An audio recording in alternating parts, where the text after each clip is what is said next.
The main character was reincarnated here, with no talent. Despite being the son of a nobleman, he was frequently bullied by his own brothers. Since his mother died early, he became an outcast. From then on, he soon realized that he had to earn a lot of money to survive. In this filthy and brutal medieval world, he immediately threw himself into a harsh and disciplined process. To start, high-intensity training based on exercise physiology, a balanced meal plan based on nutrition science, combat-style striking drills based on mixed martial arts, endless hours of training piled up. To this day, he has worked diligently without missing a single day. How strong is he? All that is known is that, with his bare hands, he can dent the legendary armor of the Empire's #1 knight. But that is also why he was hunted down and exiled. Let's start this exciting story right away. In a pitch-dark ancient forest, a beast was grazing, but wariness shone in its eyes. The apprentice hunter was drawing his bow, trying to follow the instructions of the master behind him. The bow was fully drawn. The sound startled the entire forest. The beast almost fainted from fear, but it was completely unharmed, because this fool had snapped the entire bow. The master burst into tears, as it was a brand new bow he hadn't even had a chance to use. The old man couldn't understand why a noble like him would learn to be a hunter, instead of learning swordsmanship. It wasn't the first time Rohan had heard this, but swordsmen won't make any money if no one hires them. Then the two of them continued searching for something to hunt. Rohan died in the modern world,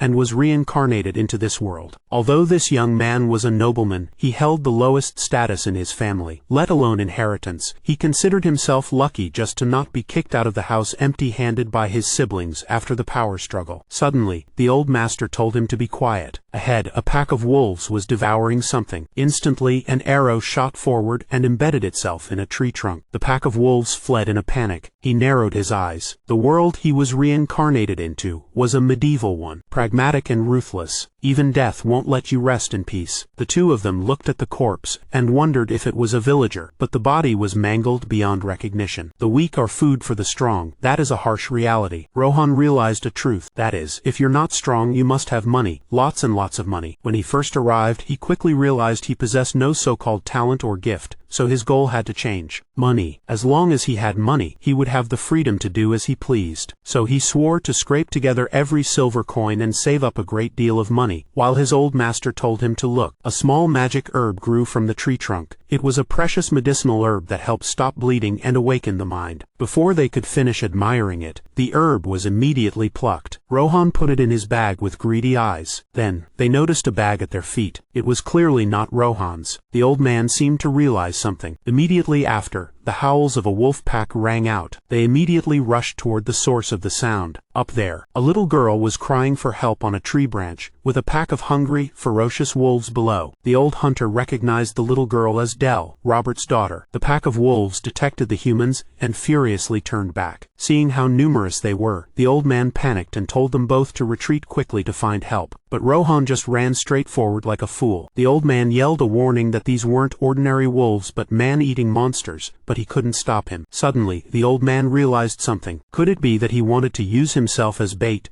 to distract the wolves and save the little girl? As for Rohan, he was just wishing he had learned how to hunt sooner. To him, this was a lucrative profession. Look at that, 10 wolves. The mere thought of skinning them and selling their pelts for money was enough to make Rohan drool. Then he let out a loud shout. The uncle became even more panicked when he saw that this lousy nobleman's swordsmanship was unlike any other. Feeling insulted, the wolves immediately lunged forward. They were very fast. In a single breath, they had reached Rohan. Powerful fangs clamped down on his sword, biting deep into the steel, and then the sword shattered. The second wolf attacked from the flank, aiming straight for his neck. This fatal bite would surely kill Rohan. The old man was in despair, calling his name in helplessness. Meanwhile, in the domain of the Eights family, they were parading to inspect their lands. The horse hooves trod past the grim faces of the impoverished commoners. They were all trembling with hunger, reeking of a foul stench. The eighth concubine could only cover her nose with a fan as she passed by. The eldest son remained expressionless. The old lord, however, snarled a curse, saying that this rabble was as filthy as ever. Philip reported that they couldn't find Rohan anywhere, even during an important family parade like this, and asked his father if he should send soldiers to search for him. The drunken old lord couldn't care less about that son, even declaring that if he died somewhere like his mother, it would have nothing to do with him. Suddenly, he looked to the side of the road, and saw a large pile pile of hay. The old man then asked why hay was piled up at the village gate. An old farmer replied that because that spot contained traces of Rohan's training, he had covered them up to make the road look cleaner. Gesson scoffed, saying what would that useless vermin of a son know about training? But he still glanced over and was slightly startled. The tree trunks were marked with very deep fist marks, and dozens of large trees had been broken by punches. Truly monstrous. Meanwhile, the wolf had pinned Rohan down. It seems it choked on the first bite. You could say this was the toughest arm it had ever bitten in its life. The next second, only a yelp was heard, and then the wolf was hit so hard it doubled over and was sent flying. Rohan had never liked fighting with swords. Fists were his specialty, and now he was calling the pack of wolves money-printing machines. That's right. Even if there were more of them, he would still call them money-printing machines. Humiliated and stripped of their honor, the entire pack of wolves charged forward at once. Fangs would fight against fists. The fangs lost. The old hunter could only stare wide-eyed in disbelief. The wolves were getting their faces punched in. Each and every one of them met a cruel end. In the end, the entire pack was wiped out. Impossible. The old hunter couldn't believe someone so powerful existed. He's the real monster among this group of monsters. Rohan soon realized life in this world was not easy. He was often brutally beaten by his two half-brothers, who called him the motherless bastard. They never got tired of bullying him. He soon realized they would bully him to death, and that even if he died, no one would care. Therefore, he could only rely on himself to survive in this medieval world. Rohan's only advantage was his past life knowledge, having accumulated all sorts of academic knowledge during his job hunting process. Thus, he was superior to the people here, and he decided to use this knowledge first. High-intensity training based on exercise physiology. Next, a balanced meal plan based on nutritional science, although his meal looked a bit like shit, to the point that even the servants had to inquire. Third is the practical combat martial art MMA. He spent his entire time training, lasting from many years ago until now. The Rohan of now, robust and well-built, and as strong as a beast. He also seems to be addicted to training. The more he trains, the more invigorated he feels. Perhaps this strength is a blessing from a god, or just the starting condition for a trial. Back in the present-day forest, Rohan had finished clearing out the monsters. Their corpses were scattered everywhere. Old man Joseph immediately picked up little Dell to check if she was okay. Then he turned back and let out a long sigh, saying that the situation just now was extremely dangerous. And he also said that he was moved by the nobleman's resilience. But it seemed Rohan wasn't paying any attention. He was just focused on examining the valuable wolf carcasses. Then he picked up a few of the biggest, fattest wolves, checked on the little girl for a moment, and she thanked him very much. But something made Dell freeze. Behind Rohan were a pair of large red eyes, along with a chilling growl. All three of them turned around. Sure enough, there it is. An alpha wolf as big as an elephant appeared. Joseph was terrified once again, his face drained of all color. Then he yelled for them to run, saying they had to get the army to be able to fight this thing. Surprisingly, this madman wasn't afraid. He even looked intrigued because he thought a medieval world wouldn't have monsters. Rohan casually confessed to killing this monster's minions for money. This made it feel as if 3 generations of its wolf ancestors had been dishonored. Clearly, in the alpha wolf's eyes, he was just a foolish prey that didn't know to flee. The alpha wolf opened its massive maw, but the bite missed. Rohan casually scooped up some mud and rocks, and threw it straight into its watermelon-sized eyes. The powerful throw tore a gash in its eye. Rohan immediately felt a pang of regret, because if this pelt was torn, it would be worth less when sold. The alpha wolf, in agony, flew into a rage, roaring furiously. It then let out a long howl. It was deafening. Could this be a sonic attack? It was even powerful enough to nearly paralyze Rohan's mind, causing him to suddenly recall the sounds of a certain battle. A knight was decapitated. Then he screamed in fear. Rohan composed himself. He couldn't understand what had just happened. The wolf was also nowhere to be seen, while the other 2 were unconscious. But they were both safe. He hurried to bring the 2 back, fearing that any delay might lead to an encounter with more beasts. As for these wolf carcasses, he could only leave them behind with regret, because you couldn't just leave a person behind to bring them back anyway. The massive moon hung high in the sky. He wondered if the villagers were looking for this little girl, and maybe he could score some points with his father, which made Rohan excited. He might even kick out the eldest son and make him the heir because of it. Just kidding. He really just hoped for a position as a guard to not have to worry about daily meals. That was more than enough. Suddenly, up ahead, he saw a large crowd of people parading. Damn it. His eldest brother, Philip, immediately and loudly scolded him for missing their father's inspection day. He had indeed forgotten. Then his fat old man struggled down from his horse,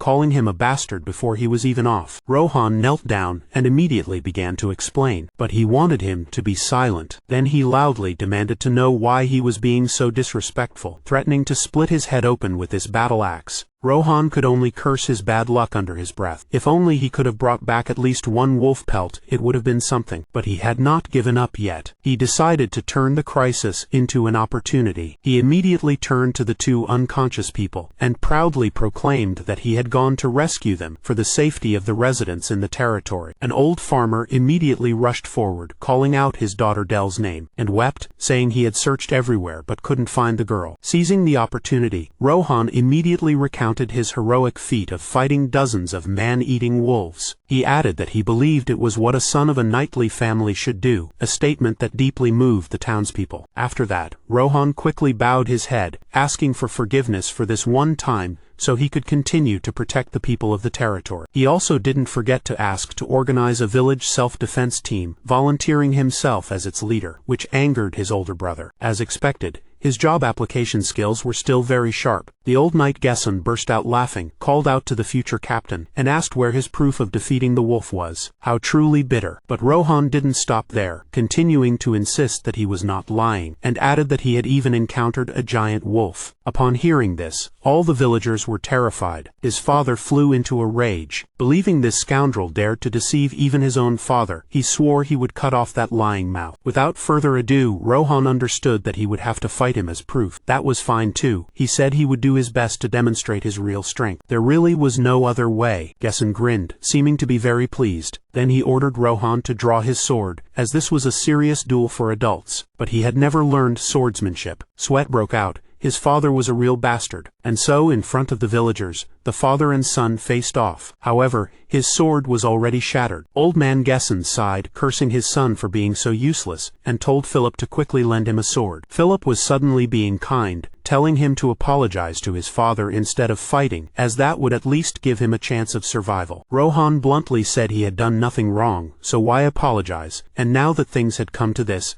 an apology wouldn't solve anything. Then he immediately told Philip to step aside so he could get ready to fight. The old man glanced over at his son, saw that he was truly serious, while Rohan believed this could earn him recognition. Suddenly, Rohan roared. Old man Gesson was terrified, for the thing charging at him looked like a ferocious, red-eyed demon. The father and son's weapons finally clashed. The axe blade deflected the sword, which whizzed past Rohan's head. But Rohan countered with a flurry of thrusts at the old man's helmet, knocking him to his knees. Enraging the old man, gathering momentum and lunging forward. But the axe grazed past his face. The 8's children watched in horror. Those were all lethal moves. Gesson slashed down relentlessly, saying as he swung that the reason he didn't let Johann learn swordsmanship was that even if he finished his training, he would still know nothing, only fit to be an insect, and that no matter how hard he tried, he could never surpass him. In his frenzy, Gesson declared that no one could take this land from him, not even Johann or the king himself. Johann guessed the old man was drunk. However, blood was flooding into his eyes, making it hard to see. Philip suddenly shouted his name. The townspeople gaped in horror, only to see the axe stopped by the hilt of Johann's dull sword, right above his face. But even this last sword couldn't withstand it. Shattered into pieces, Gesson declared that he had lost, and to know his place, and that if he dared to get in his way again, he would surely lose his head. Then Gesson walked away. The people immediately gathered around. Someone even cursed the Lord, calling him despicable, from inside this church, and the one who cursed was none other than priest Valburga. Because he had the backing of the Holy See, he feared no one. Valburga was furious, unable to believe a knight would treat the boy who had protected the people this way. Johann considered himself quite lucky, as he was still alive after all. Meanwhile, a cleric wrapped a bandage around his head to stop the bleeding. And regarding that match, Valburga said it was far too unfair, as Gesson was clad in a full suit of armor. Johann could only give a wry smile. He really hadn't thought that despite not knowing swordsmanship, he would be so useless. Valburga, however, was not surprised at all. As Gesson was a knight who had fought hundreds of battles, it would have been strange if he had defeated him. For a simple example, he was a knight from a neighboring region who had single-handedly wiped out an army of 300 serfs. Damn it, Johann's jaw dropped upon hearing that, and then believed that to do that, one must possess a skill, and he too had faced a wolf as big as a mountain. Hearing that, Valburga was startled. He turned around, grabbed him, and asked loudly if it was the big black wolf. Not only did he see it, but Josepel and Del saw it as well. The cleric immediately took out a holy symbol and prayed for his mercy. Then he took out a thick book, saying that the black wolf has long been a creature of ill omen. Among priests, it is called the harbinger of death. Johann didn't much believe in these superstitions, but perhaps it was true, as it was an omen for his unlucky battle today. Valberga also reassured him that it was truly just an old legend, and that God would always protect Johann, because he always thought of others more than himself. Johann felt it wasn't quite right, but just forced a smile. Meanwhile, in Lord Baron's territory, screams and wails echoed everywhere, mingling with the smoke and fire. The people there were enduring a massacre, a bloody one, by a band of fully armored soldiers, slaughtering and burning the bodies, leaving nothing behind. They will do anything as long as they get paid. At the wide-open city gate, a man was presenting a spoil of war to his lord, a signet ring of the Brits family. The ring looked special. He immediately gripped it tightly in his hand. The lord looked at the dead enemy, saying that he had expected a better performance from a knight who single-handedly killed 300 serfs, but the man couldn't even withstand 2 blows. Karamov solemnly gave the order, in the name of the Holy Empire, "Go and retrieve the king's seal, and punish all the arrogant and disrespectful nobles. Whoever follows the king shall be granted eternal wealth and honor. Advance, kill them all, and burn everything." The words had barely been spoken when the goblin horde surged forward like a rushing torrent. That night, he dreamed of the familiar battle scene again, between 2 people clad in full armor. Each blow was lethal, the cold, resounding clang of weapons. Suddenly, the purple sword sliced through the other, cutting the knight's head off. Blood splattered everywhere. The head rolled and clattered on the ground. And the one who was killed was so familiar. Johann woke up with a start. The monstrous nightmare had shattered his sleep once again. Ever since he encountered that thing, this nightmare had been haunting him for days. Recalling Valberga's words, that the black wolf was a sign of disaster, he wondered if it was true, or if he was just worrying too much. Johann could only keep telling himself that even the priest said it was just a nonsensical folktale, and he hadn't done anything wrong to that wolf. That's right, nothing too wrong. Damn it, it seems he forgot he was the one who caused the wound on the wolf's eye. Brooding over it was pointless. He went out to train before dawn. Suddenly, an effeminate man's voice called him a bastard from behind. It turned out to be his 2 half-brothers. They mocked him, reminding him not to forget their father's warning. Don't act like a good-for-nothing or you will die. And that no matter how hard he trained, it would be pointless anyway. For these 2, taunting Johann had become an addiction. There was no other way. Johann tuned out the chattering of those penguins. A single punch shattered the base of the tree. The other 2 were stunned with fear. The tree trunk crashed down onto the ground. Johann turned back and asked what the 2 guys had just said. The 2 chickens scrambled away, declaring they would go tattle to their father. What a bunch of scum. Johann needed to put this matter aside and continue finding a stable way to survive. Suddenly, another voice rang out, saying that those 2 guys weren't wrong. Philip declared that his father had no intention of handing over any position to him in the future, referring to the post of the village guard captain. Johann said it wasn't a problem. As long as the man hadn't killed him yesterday, that was enough. Philip asked if Johann was disappointed. He replied that it couldn't be helped. He just had to find another way to survive. Philip added that his father was afraid of him, which made Johann pause. As expected, Johann was too strong enough to threaten him, and he only liked obedient children like Philip, while Johann always wanted to do things his own way. Gessen was truly afraid that one day Johann would take everything from him, just as he had seized the lordship from his own father. Johann was half believing, half doubting, but it seemed this wasn't wrong. Then Philip told a servant to bring a sack. "Open it." Johann took a close look. Inside was a simple coat, a longsword, and a spare suit of plate armor that had been in the castle for a very long time. Philip knew his younger brother had liked them for a long time. Johann broke out in a sweat. Then Philip sincerely said that he was not like old man Gessen. He wasn't stupid enough to chase away a talented person. So when he became lord, he wanted Johann to do something, to become the captain of the guard. He then told him to keep practicing and stay out of trouble. Johann shouted that he had never caused any trouble himself. His damn brother gave him the middle finger, and then left. Johann's eyes sparkled. You see, he had been dreaming of this lovely item for a long time. It's just that it was also the very suit of armor he wore before being killed in his dream. Johann picked it up. He put it on decisively, believing that no matter what happened, he would find a way to overcome it. That's right. If his equipment was good enough, he could still win. Dusk. Everyone was eating and drinking merrily in the tavern, and they were endlessly praising the great feat of the hero Johann, who slaughtered 50 wolves, left the pelts behind, drew his sword and declared that a knight needs no money. Surely he was the one worthy of being a true knight. A far cry from that old drunkard Gessen. Meanwhile, a suspicious hooded figure sat in the back eavesdropping. An old farmer rushed over, put an arm around the stranger's shoulder, and announced that this round was on him for everyone. This old man was none other than Dell's father, and the party was in honor of the hero Johann. The friendly villagers asked the stranger where he came from, as they had never seen him before. The man just cackled, a deathly aura emanating from his body, and then bluntly declared that these peasants who dared to speak ill of the Lord truly had a death wish. These words sent a chill down everyone's spine. The man, however, became even more excited, wanting them to tell him more about that Johann fellow. Meanwhile, Johann was cheerfully heading home. The best news of the day was Philip's promise to make him captain of the guard if he became lord. This was his path to fortune. Suddenly, he saw a drunkard leaning in a doorway. So, acting professionally, he rehearsed his role as captain, telling the gentleman that he shouldn't sleep there because he might get cold. However, there was a chilling sensation, along with a flash of metallic light. Like the wind,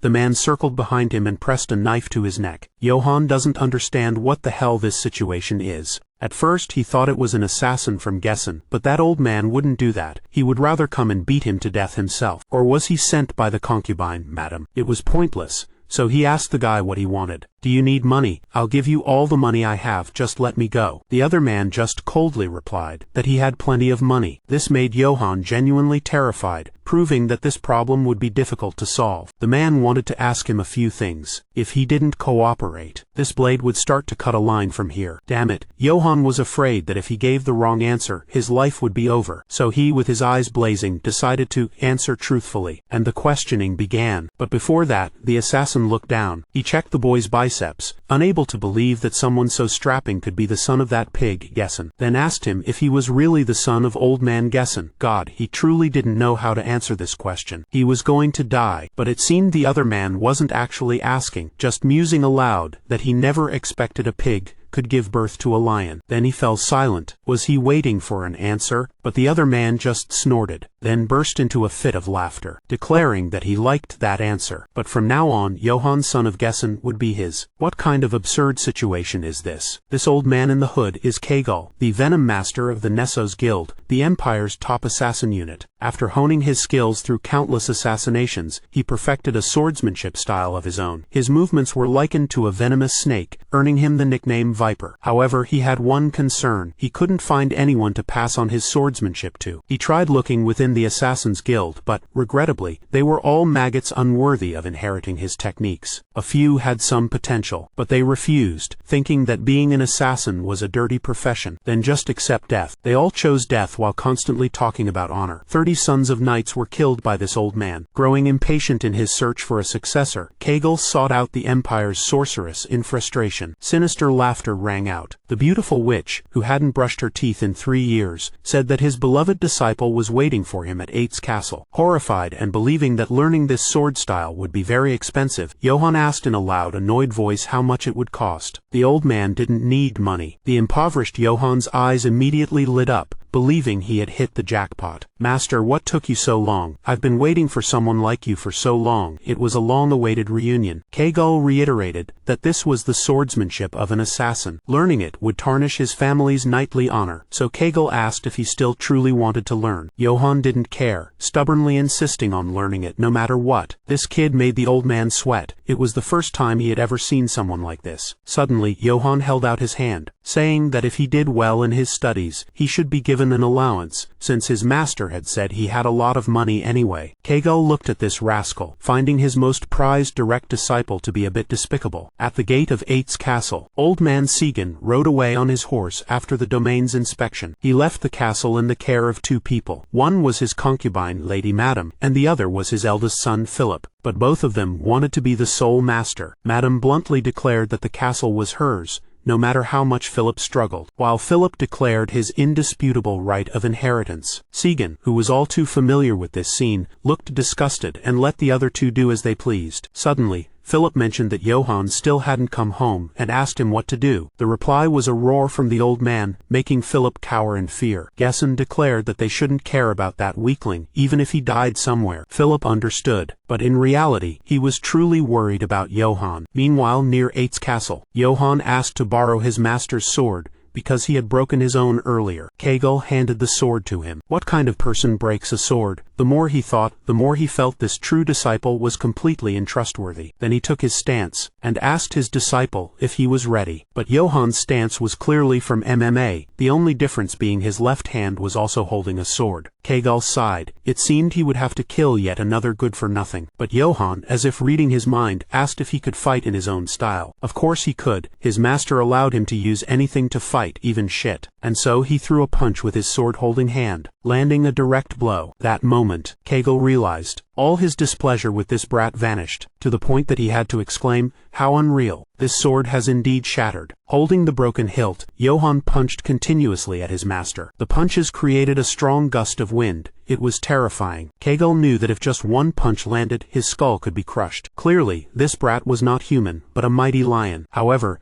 the old man still decided to draw his sword, to teach this kid what the sword of a venomous snake is. Johan was horrified, not knowing where that snake-shaped blade came from. Very quickly, he took a hit to the face, fell backward, saw him scrambling to his feet. Instead of lying passed out on the spot, Kegel was very impressed, praising that if it were 1,000 years ago, this kid would surely have been a hero. Johan humbly thanked his master. But Kegel said that he had a fatal flaw, that he would surely die in combat. The uneducated Johan, of course, did not know what his weakness was. His master said that weakness was his lack of control over his own power. The inexperienced young boy couldn't believe such a ridiculous weakness existed. So the old man opened his cloak, revealing over a dozen different weapons. He declared that if the boy didn't believe him, he should just try again. "If you break my sword instead of yours this time, I'll give you the gold coins you love so much." Upon hearing this, the impoverished Johan rushed in like a moth to a flame, completely disregarding his own life. The weapons clashed, and on the very first strike, Johan's sword shattered. Damn it. The shards clattered to the ground at his feet. It even cut his face. He realized the current battle was exactly the same as when he fought his father. The master said that he was defeated by his own power, and advised him to learn how to control his power, or he would surely die. At that moment, he also discovered a sword fragment was stuck in his armor right over his heart, and he asked if the old master had done it on purpose. The old man didn't deny it, saying it was just child's play. Now Johan understood that he had almost died just now, and he resolved to learn how to control his power properly, so he could become the commander of the 8th Castle Guard, and enjoy a life of wealth and luxury. Kegel continued, "When you master controlling your strength, you can do things like this too." Just as he finished speaking, the master's scabbard swung. It was too fast, and since Johan's sword was already broken, he couldn't block it. Damn it, it sliced cleanly through his armor. Johan was stunned, unable to believe it. That was why Kegel said that good control over one's power could produce miracles. Eager and ambitious, Kegel didn't know just how strong this disciple of his had become. "All right, the entrance test is over." Kegel asked him if he was ready to begin the hellish training. The poor disciple immediately and firmly agreed. The next morning, Johan was walking in the middle of the street, with the agonized face of a boar. His only achievement from the first training session was not breaking his sword anymore. He had no idea when he would be considered to have good control of his power. Suddenly he saw a troop of elf soldiers appearing at the castle gate. He went over to inquire, but was shooed away by the elf captain. Johan immediately pointed at them, and asked who they were to dare shoo him away. The other guy just smirked, introducing themselves as the Aquitaine Wolf Mercenary Company, serving the Emperor. Upon hearing this, Johan had a complete change of attitude, enthusiastically asking about their mercenary work, believing it was also a good career opportunity. The soldiers burst out laughing, saying their income was low, just 2 gold coins per mission, but Johan already found that salary to be astronomical. He became even more enthusiastic about chatting with them, and in no time they were as close as brothers. The reason was that the pay was too attractive, being many times higher than a guard captain's salary. Suddenly, a figure in golden armor approached. He rode past Johan, his killing intent so immense it darkened the sky. Johan felt that something was terribly wrong. He suddenly had the urge to draw his sword. Instantly, all swords were pointed at him. Was it instinct? An elf immediately shouted, "How dare you draw your sword before Lord Karamov? I will cut your head off right now." But the Lord raised his hand to stop him. He asked who the boy was. In a life-or-death situation, Johan tried to remain calm, and politely said that he belonged to the Eitz family, the son of Gessen. The Lord took off his helmet. He was Karamov, an imperial knight of the Holy Empire's emperor. Johan broke out in a cold sweat. He couldn't understand how he had been so careless. relentless. Not even when facing the Black Wolf or fighting with his father had he ever felt like this. A terrifying, overwhelming presence. It was as if he were prey, cowering before the hunter. Fortunately, the Lord simply told him to step aside and not block the way. Then, someone patted him on the back. The soldiers cheerfully asked about him, reminding him not to make the same mistake next time. The apprentice knight, Yane, asked the Lord if it was all right to let that rude man off so easily. The reason was very simple. He didn't want to cause trouble on such a beautiful day. Then the whole group left in peace. Johann now knew what the knights of the Empire were like. Why would he come to such a backwater place? As soon as he heard that Lord Karamov had arrived, Philip rushed to welcome him. He cordially inquired what brought his lordship here, but when he arrived, he found Madame already fawning shamelessly over the distinguished guest, and even introducing her son as the future lord. She even brazenly flirted with him, in front of everyone, but the lord seemed cold and uninterested. Philip, seething inwardly, gave her a look as sharp as a knife. Upon entering the drawing room, Karamov immediately asked, "Where is Gessen?" The room fell into a tense silence, as no one had ever dared to address Lord Gessen so bluntly. Fulfilling his duty, Philip said that no matter how famous Karamov was, he had no right to address Lord Gessen in that manner. Meanwhile, Madame jumped in, declaring that the greatest knight of the Empire could address him however he pleased, and that she would be taking full charge of hosting Lord Karamov from now on. The vile woman's words only made Philip angrier. She was taking every opportunity to become the next mistress of this castle. Karamov propped his sword down, shouting for everyone to be quiet. He then told them to bring wine at once and then get lost, and declared that he would sit here and wait for Gessen to return. At the edge of the forest, Johann and his master were still engrossed in their training, but in Johann's mind, he was still haunted by that man. His master immediately shouted at him to focus. Simultaneously, a barrage of hidden weapons flew out. Damn it. A single moment of carelessness and his neck was grazed. Kegel asked him why he wasn't concentrating, pointing out that if the hidden blade had been poisoned, he would be a goner. Johann then told him about the group of people claiming to be the Emperor's knights, stationed in the village, saying he had a bad feeling about them. This is the territory of the Eitz family after all. Sealing the city gates and controlling access is highly unusual. Kegel believed that even if they were suspicious, there was nothing they could do. Karamov, the Emperor's personal knight, he is the strongest warrior on the continent,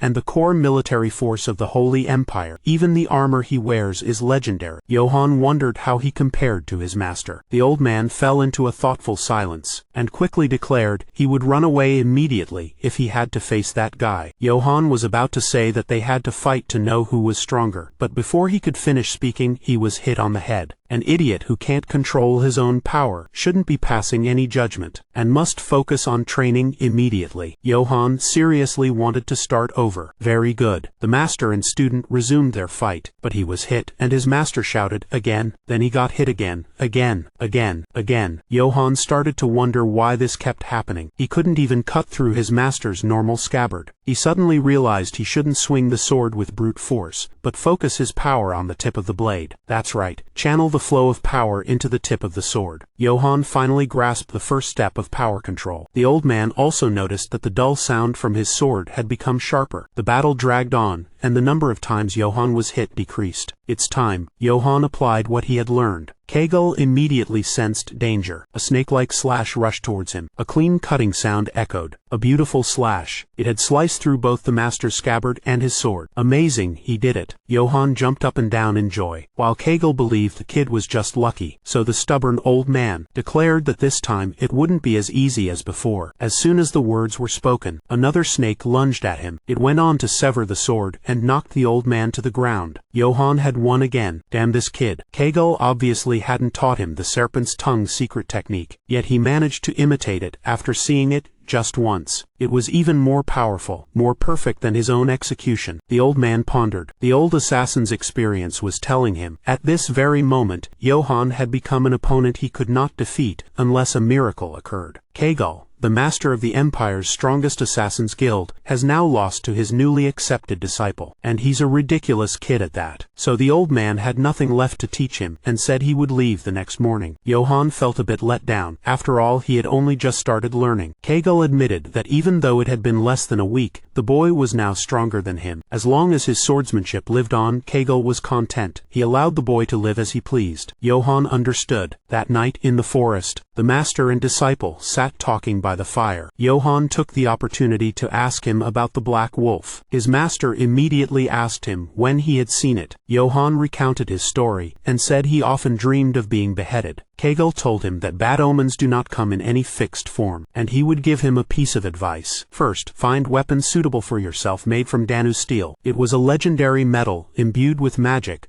that only existed in relics. The crafting method has been lost, so it can only be mined from ancient ruins. Because of this, weapons made from Danus are so rare there are only a few in the entire world. After hearing this, Johann immediately knew it was very expensive. Yes, so expensive that he couldn't afford it even if he saved for a lifetime. And yet he told Johann to prepare such a weapon. Johann believed he had a hidden agenda because he was an assassin. Kegel was tired of this foolish disciple, who always blamed him for being an assassin. And one more important thing, the color of items from Thepo Danus is very recognizable, an extraordinary and unmistakable appearance. If you see someone wearing it, it's best to run and not look back. The old man wasn't exaggerating, so Johann immediately took this to heart. Kegel stood up, adding that there were now things Johann had to commit to his very core. Don't fight an opponent you can't defeat. Run away if it's dangerous, but if you must fight, destroy them by any means necessary. If you just follow this advice, you will probably avoid death. Then the master left.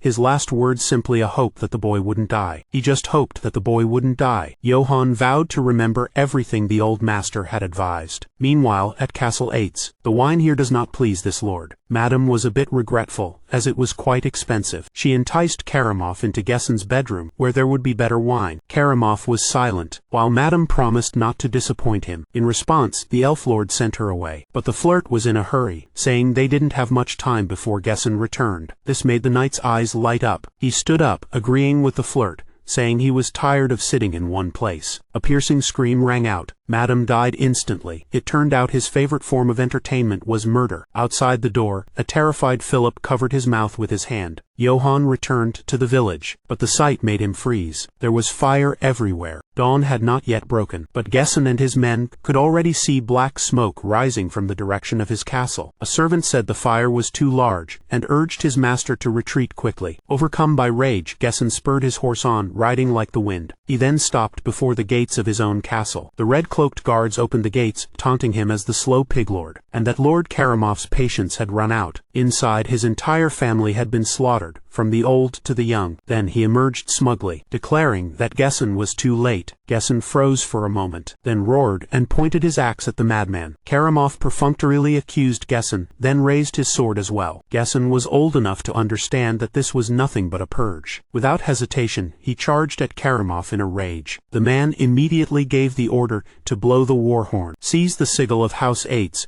and purge everyone in this territory. At once the war horn sounded. The mercenaries immediately stormed the nearest village, surging in like a torrent. Before long, the territory of House 8's was reduced to ashes. The person kneeling on the ground is the village's only monk, and because he refused to give up the person they were looking for, he was also to be executed. Fortunately, someone appeared from behind. A swift, sharp diagonal slash. The soldier's arm fell to the ground. Johann had arrived just in time. Valburga herself didn't know what was going on, only that the royal soldiers were suddenly massacring the villagers, and guessed that even Lord Gessen was dead. Johann was stunned. After all, that was his father. These vicious soldiers wanted to completely wipe out the territory and its people. Hearing that, Johann immediately wanted to return to the castle, but then he heard the sound of crying nearby. He walked over, and saw the little girl Dell, sobbing uncontrollably, and in front of him was Dell's father, tied to a post and executed with arrows. Damn it, that man was a kind father. He then turned to the other side. Their family was very friendly, had now become cold corpses. All the villagers he knew, not a single one survived. He went to Dell, telling her to stay with Valburga for safety. As for him, he had something he needed to do now. Valburga could only watch in despair, believing that fleeing was the best solution for him. Gessen's head was mounted in front of the castle. He was truly dead. Below, signs were posted detailing his crimes. Duke Gessen VIII was executed for treason against the emperor. Anyone attempting to recover his body without permission will receive the same punishment. And the one responsible, Karamov. A nearby soldier realized this was likely the prince they were searching for. The commander didn't expect him to return, instead of fleeing. Without a word, Johann directly cut the pillar down, stomping on the imperial flag. The soldiers immediately roared and rushed in to kill. Johann didn't run, but faced them without hesitation. One by one, they were beheaded. His slashes were frighteningly sharp, cut through everything. He trudged forward, heading straight for the castle, without understanding why he was compelled to do so. He should have listened to Valberga. Going there would only lead to a pointless death, and he didn't want that. Suddenly, someone called out to him. It was Philip. He asked him why he came back. Staying here will only lead to death. Philip took off his helmet, and struggled to say that the day he became a lord, he would give this to him. Johann took it. It was also when Philip took his last breath. His master's words echoed, reminding him to know his own limits. Run away if there is danger. Even his master would run if the enemy was that man. Damn it. But if you're forced to fight, kill them, no matter what. That's right, this is the time. Johann put on his helmet. He headed straight into the castle. The bewildered soldiers couldn't understand how this guy got past the guards. They only saw him raise his fist. With a single punch he sent the soldiers flying and called out Karamov's name. As expected, he came out, with his sword drenched in blood, not forgetting to praise him for being so good at hiding. Karamov realized he was the one who had blocked his way the other day. But Johann wanted no more introductions. He was craving a bloody battle. Karamov believed he had wasted his life, but he was fine with it, ready to fulfill Johann's need to die. Johann's eyes shone like stars, ready for the battle. And so, the battle began. Johann and Karamov. On one side, the Avenger. On the other, the Empire's rank 1 knight. But the inevitable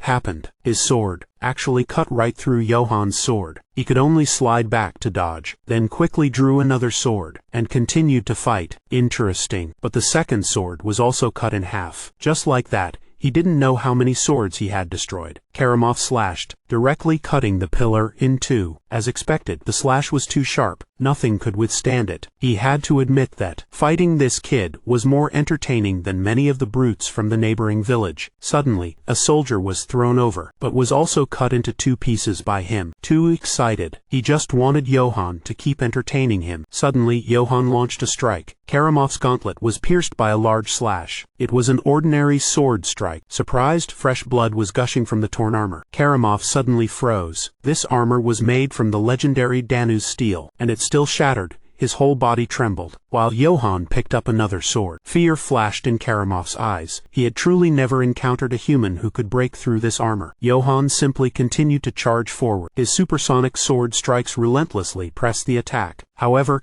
Karamov soon realized, other than the ability to strike with extreme force, this brute had nothing more to him. With this thought, Karamov grew more confident. He counterattacked with a fatal thrust. Though it missed Johann, it destroyed his sword instead. Johann immediately kicked up the sword at his feet, and now he had another intact sword. Karamov realized the bastard couldn't even block a basic strike. In short, the bastard was just a third-rate swordsman without a single decent technique. Karamov decided to finish this guy off quickly by waiting for him to swing another big slash. That would be the moment. He would use the advantage of the Danu's sword to parry through Johann's weapon and cut off his head. As expected, Johann started just like that. But why was the sword path so erratic? A ferocious snake appeared in the hologram, making the attack unpredictable. After slashing at Karamov's armor, his sword cracked, but his right flank was severely injured. Blood spurted from his arm to his chest. He roared in fear. In his eyes, all he could see was a fist slowly rushing towards him. The low, muffled sound of a silenced cannon rang out. The renowned Danu's armor was dented by Johann's punch like a cheap toy. Not only that, the shockwave also directly burst through the backplate's dampening layer. Karamov spurted blood like a fire hose. He propped his sword on the ground. Fresh blood poured out endlessly. Damn it. By the time he realized Johann's deadly swordsmanship, it was too late. This brat had been hiding his true skills from the very beginning. Now his fate was sealed. He would die here, ending his rampage. Johann removed his helmet, threw it to the ground, and asked him why he did all this.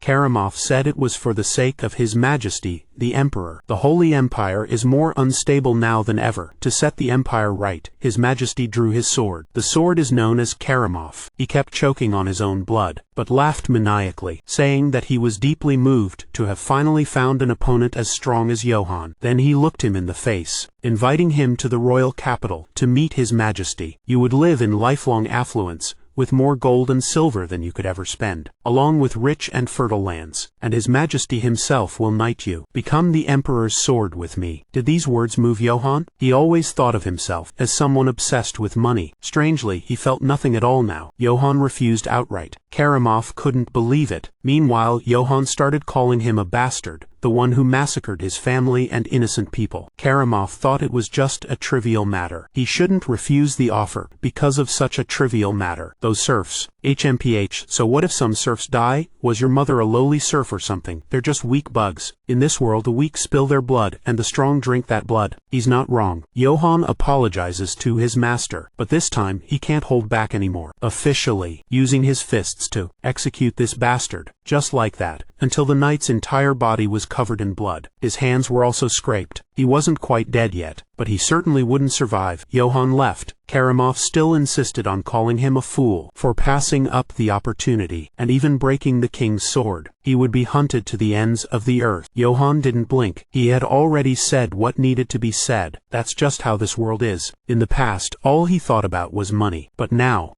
they massacred and burned everyone in our domain, my family and my neighbors. Even if the whole world becomes his enemy, he only did what had to be done, and you have no regrets. At this moment, Yane was inside the castle, when terrible news suddenly arrived. The soldier, with several broken teeth and his body covered in injuries, swore that he was telling the truth. That person had stormed in and taken down everyone. He grabbed Karamov by the head with his bare hands, and killed the lord. But the problem was, the lord's body was nowhere to be found. Yane could not believe the story without evidence. Meanwhile, the soldier could only insist that he was telling the truth. At that moment, a subordinate reported that the pursuit party had been assembled. On the other side, the sound of footsteps running at breakneck speed. Meanwhile, on this side, Yane issued a command. At all costs, that man must be killed. Johann Eitz, the filthy child of a traitor, and the suspected killer of Lord Karamov. Johann carried Karamov's corpse, running without rest, one hand holding the corpse, the other fighting off the pursuing soldiers. Dozens more soldiers continued to be cut down by him, one with the strength to cut through even Danu's steel. They will chase him until he is exhausted. The soldiers were doubtful, asking if Karamov was dead. Yane didn't answer. He only gave the order, "Bring his head before his majesty." Remembering his eldest brother Philip's words, his father's stable was 500 meters to the northwest. He would take one and try to survive. Sure enough, there was a stable over there, looking past the corpse. At first, he intended to hide it to buy some time, but he didn't expect the pursuers to arrive so quickly. This armor was also a good shield, so he would continue to wear it until he completely shook them off. My whole body is tired from all the running. Then he entered the stable. It was his father's warhorse. It was so powerful, thank God. He could rest on its back now. Now, to give it a name. The warhorse nodded in anticipation. All right then, I'll call you Philip. Meanwhile, the commander saw the glint of Danis's armor and urged his soldiers to advance in that direction. That bastard must be nearby. Suddenly,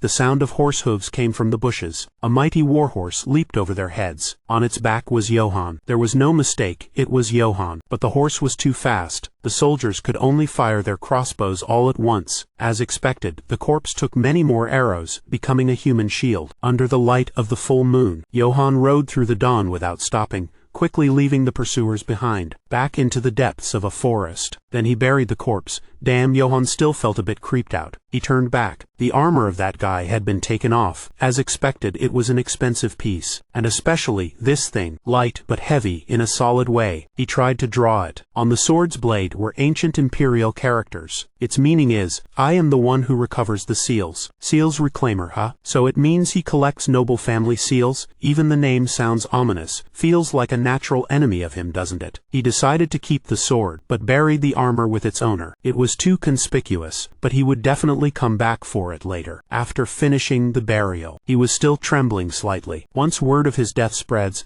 the whole empire will hunt Johann, and the many knights who follow him will try to avenge him. The more he thought about his words, the more worried he became. The suffering was one thing, as his life had been miserable long before Karamov arrived. More importantly, he had no idea what to do next, with nothing left, not even a single coin. Suddenly, someone appeared. Johann turned around, swinging his sword. It's that black wolf again. Damn it, why did it have to appear right when he's this exhausted? The two of them stared at each other without blinking. He wanted to run towards the horse, but then he heard someone announce that the horse was here. It turned out the pursuing soldiers had arrived. They had chased him all the way here. Hearing the noise, the commander immediately ordered his men to advance. They aimed their crossbows at him. Just great. In front was a black wolf as big as an elephant. Behind were the Empire's soldiers. There was no chance of survival. Just as he was despairing, the wolf lunged forward and leaped over him. It directly slaughtered the group behind him. In just a flash, the soldiers were wiped out. He thought he was dreaming. The monster had actually cleared a path for him to escape. Then he didn't hesitate. He let out a shout to steel his nerves, and took off like a shot, rushed towards the horse. One man, one horse, neighing loudly, charged straight out of the forest. He remembered Valberga, who had taught him as a child. And then he remembered the gentle people in the market, memories of this place. Everything flashed through his mind, all of it bundled into a single memory, including Philip, his terrible paternal half-brother. In the end, was the one who trusted him the most. Goodbye, Ates village. Back at the wolf's place, the last soldier was dead. The red-eyed wolf watched, Johann's back fading into the distance. The guards were everywhere, still searching for him. Every escape route had been surrounded. The grueling escape forced even a disciplined man like Johann to suffer from hunger and sleep deprivation. Exhausted, Johann began to worry that he would be caught and executed. Suddenly, he heard a noise from behind. It was a caravan of nomadic merchants, consisting of a horse-drawn carriage and escorting guards. An idea sparked in his mind. Johann would disguise himself as one of them. That way, he could get past the checkpoint up ahead. The old beastman Eldance is a representative of the Ketana Trading Company. A soldier reported that up ahead, an armed knight had appeared, but the mercenary Goran immediately prepared for a potential fight. The young man Gamson was scornful, as they outnumbered a lone knight anyway. Captain Goran reminded him that the man was heavily armored and riding a warhorse, and should absolutely not be underestimated. With full body armor, his defense must be exceptionally high. Then Khan pointed out to the new soldier. The sword at the lone knight's hip with its distinct purple hue was a Danu's steel blade that could cut through iron like mud. Gosam was still skeptical. Could the 9 of them really not defeat that one man? This fool was then driven out by the others. They feared his stupidity would lead the entire party to a disastrous end. The old beastman decided to check the situation himself first, while the rest were to get ready. If anything unusual happened, he would give a signal for the whole party to charge forward at once. The two veterans both understood clearly. Eldance stepped down from the carriage. He then approached Johann, while in the background the guards were discussing a plan to take him down. Eldance politely introduced himself, and asked for the boy's name to avoid any misunderstanding. Johann was dumbfounded. My God, it's a talking cat. The atmosphere was very tense. Eldance really didn't want any trouble to happen. Johann knew he was being suspected because of his appearance, and needed to make the other party lower their guard. So he opened his mouth and said, May the gods bless you. My name is Johann. I look like this because I was attacked by bandits while traveling, so there's no need to be too wary. So, could you please tell the people glaring at me not to attack? The burden lifted from his heart. Eldance laughed in relief and apologized for his rudeness, explaining it was due to the suspicious nature of his profession. The distance between the two of them lessened, so Johann asked if he could join them, as he was now penniless. The old beastman stroked his beard thoughtfully, seeing that the young man wasn't too suspicious and also looked healthy. He then agreed. Eldance told him they were heading to Marcel, and to go say hi to those gruff soldiers first. Johann thanked him, wondering where Marcel was. The old man turned back, telling them that this was just a wanderer but to remain vigilant. If there's any trouble, strike him down immediately. And so, Johann traveled with the merchant caravan. The soldiers at the blockade quickly spotted them. They began to order the group to stop for an inspection. Johann was nervous, just hoping to get through this place quietly. Eldance of the Ketana Trading Company wishes to speak with the leader of the Aquitaine wolf pack. Hearing this name, the soldier was slightly alarmed. He knew that this company was quite reputable, with its headquarters in the powerful city of Marcel. Even the emperor wouldn't dare to mess with them casual. The soldier said with a smile that they were just hunting for a traitor. Just as expected,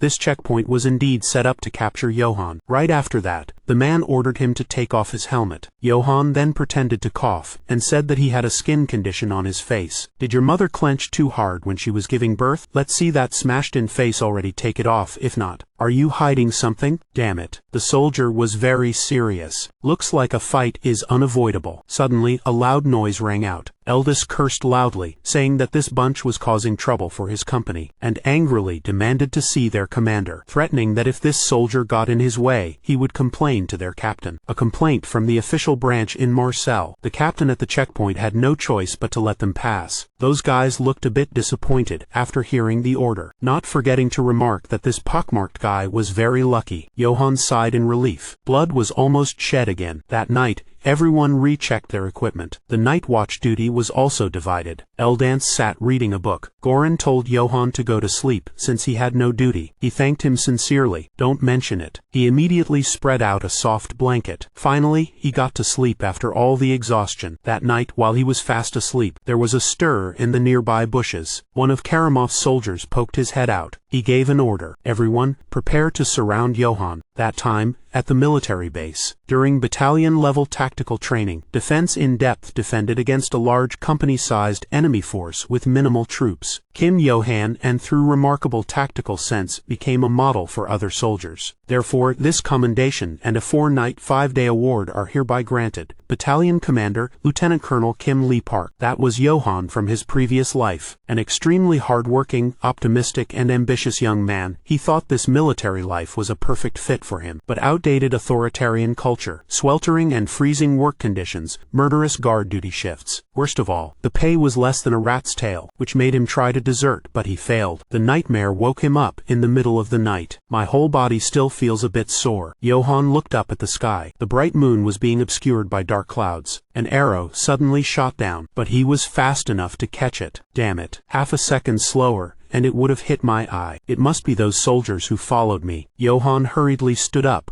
wanting to warn the other mercenaries. He let out a loud roar. Immediately, everyone else could hear. 5 minutes ago, Gamson was still complaining why the new cavalryman wasn't assigned a watch shift, but Khan just told him to shut his mouth, because this guard duty was so important that they couldn't entrust it to a stranger, and also warned Gamson that if he acted recklessly without thinking things through, he wouldn't last long as a mercenary. Gamson was fed up with these lectures, and retorted that, if he had known this Goran squad was such a bunch of cowards, that they were afraid of a single armed knight, he would have never joined. Khan thought the kid had lost his mind, and they were about to fight to see who had the say here. But then a loud scream was heard. Then a rain of arrows poured down. Khan quickly used his shield to cover Gamson. A moment later, the rain of arrows stopped. He then ordered Gamson, and so, the proud young man ran away, crying, "What a disappointment. He's all talk." Goran also ran over to check on them. Now, the main priority is to see if Lord Eldance is safe. The old man had hidden under the carriage, trembling all over. Johann quickly found Goran and Khan, and told them to set up a defensive line around the carriage. Because they didn't know the exact direction of the enemy's attack, they needed to work together to fight. But Khan bluntly told him that he was not their master, so they would handle their own work, and Johann should take care of himself instead. They weren't wrong, but it did bring the enthusiastic guy's mood down a bit. Then, everyone prepared their weapons and shields. Johann was the only one without a shield,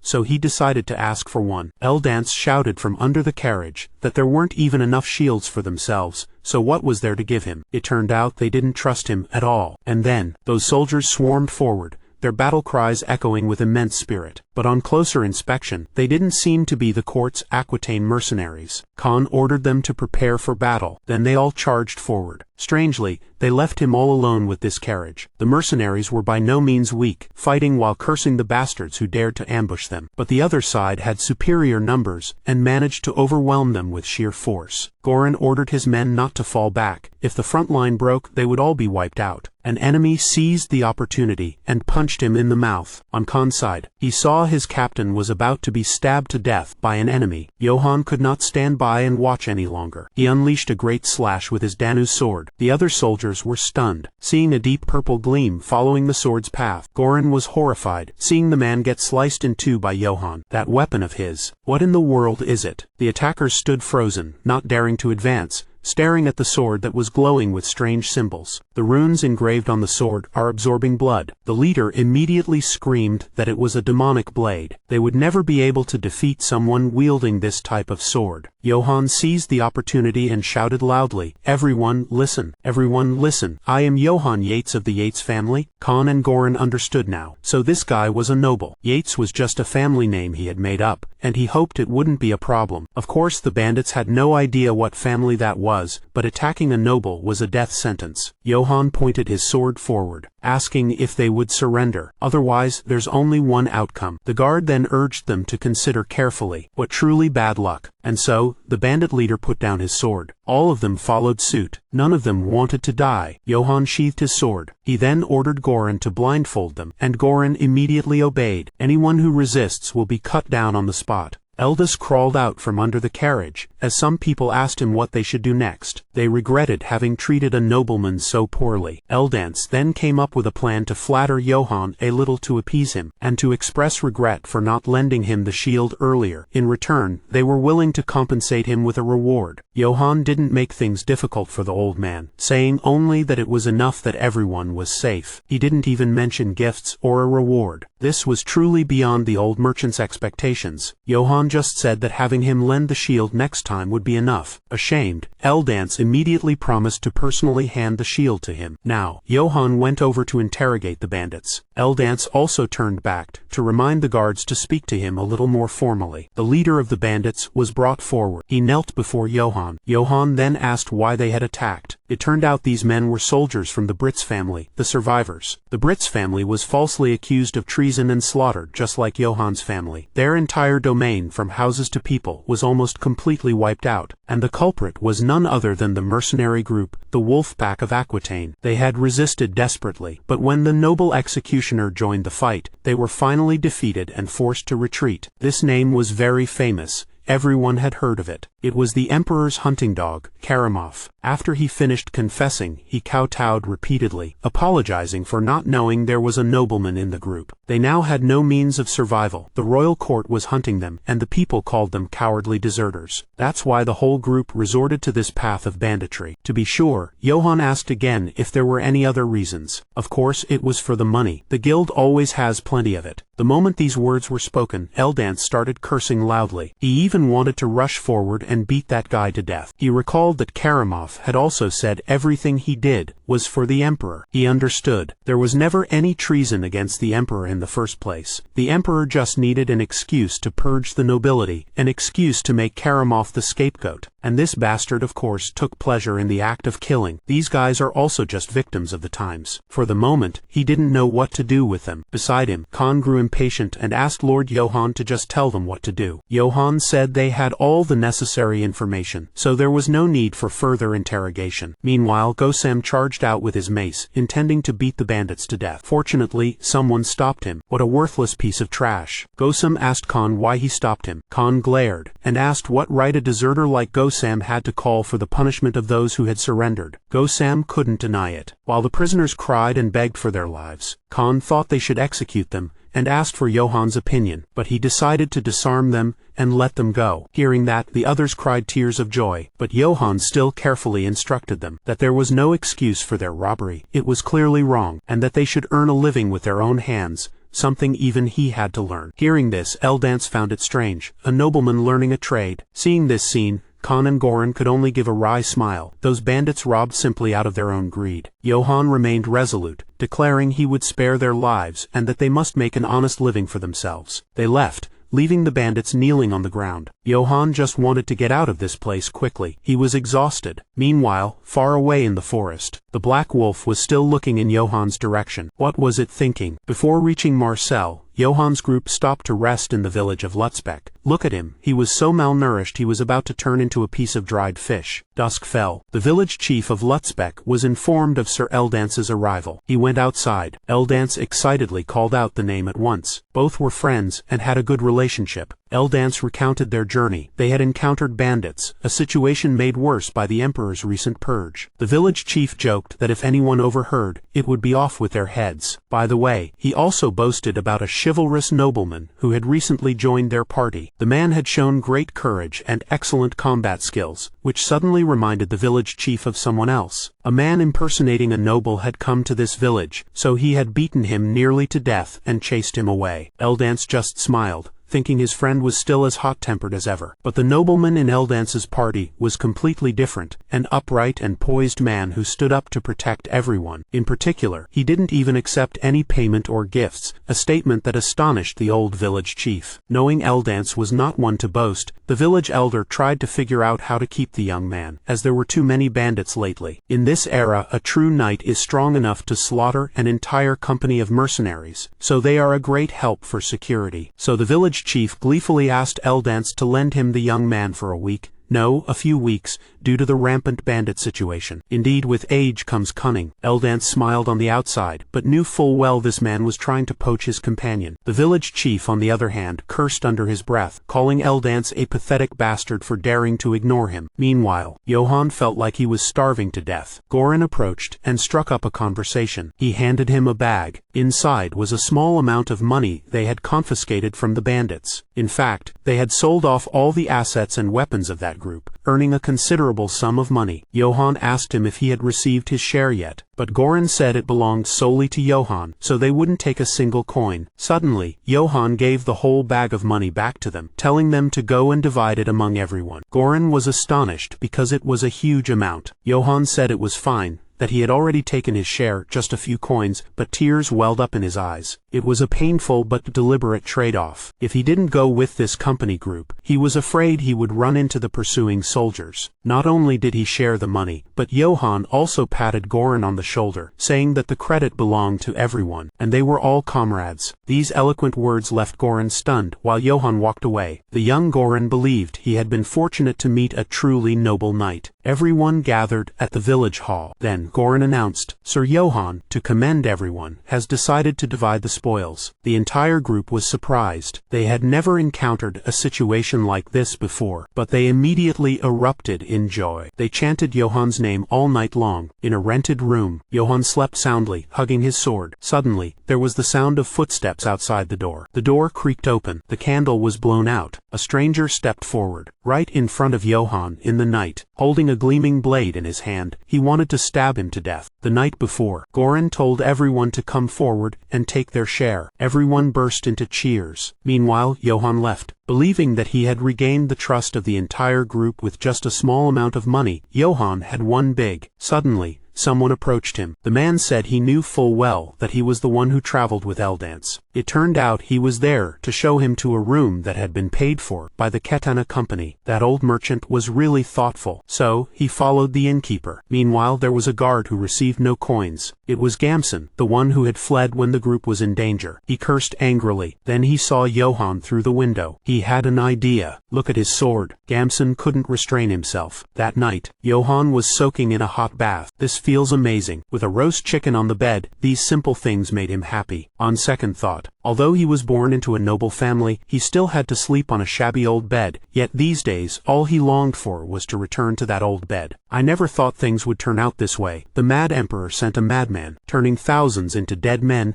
and hundreds into homeless people. The fortunate thing was that he was still alive. Poor Johann suddenly felt a bit of regret over Karamov's offer. If he had gone to the palace with him, at least he wouldn't be hunted down and executed. He then tried to look at it from a different perspective. It seems those soldiers really don't dare to oppose Eldance. How strange. A proud mercenary company wouldn't be intimidated by just one merchant, so they must be wary of the trading company Eldance belongs to. When he was young, he learned about trading companies at the village market. Companies from the same organization share information and funds across borders. A powerful company can move politicians, nobles, even an entire nation's army. Now that he is being chased by the empire, he needs to get close to a trading company somehow to survive. He could only think this through slowly. He decided to eat his fill first and then get some sleep. After that, Johann slept soundly, and the masked man snuck up to steal his sword, but to his surprise, his hand was caught by Johann. The thief was startled. Johann asked coldly if he was one of Karamov's henchmen. The panicked man brandished his knife, shouting at Johann to let him go. In the end, he was knocked out of the room. How unlucky, but it wasn't over for him yet. The thief clawed at the ground, begging for his life. 5 minutes before the incident, the innkeeper was fast asleep. 2 men tiptoed upstairs. One was Pra, a young man from this village, and the other was Gamson, a scoundrel from the mercenary band. They were plotting to find a thief named Buln to team up with. Meanwhile, another man named Pell was going to steal Johann's warhorse. He was highly skilled and easily mounted the horse, Philip. Pra asked if Johann's sword was truly valuable. Gamson said it was the sword that had sliced a man in two. A sword with such power couldn't be cheap. Without that sword, that self-proclaimed knight was no better than them. Suddenly, there was a loud noise. The 2 guys peeked out and saw the notorious thief get sent flying out the door, screaming like he was being dragged to hell. Gamson froze. The coward stood rooted to the spot, no longer hearing what Pra was asking. Then he took off running. He just wanted to live. Right behind him was Pra, the landlord, calling after him, but only his denials could be heard. Meanwhile, Pell was riding his horse Philip in the courtyard. His teammates called to him from behind. When he turned around, he saw his 2 friends fleeing like madmen. Pell asked where Buln was, and was told that he would die soon. Then, the 3 of them mounted their horses. Gamson urged him to flee. Suddenly,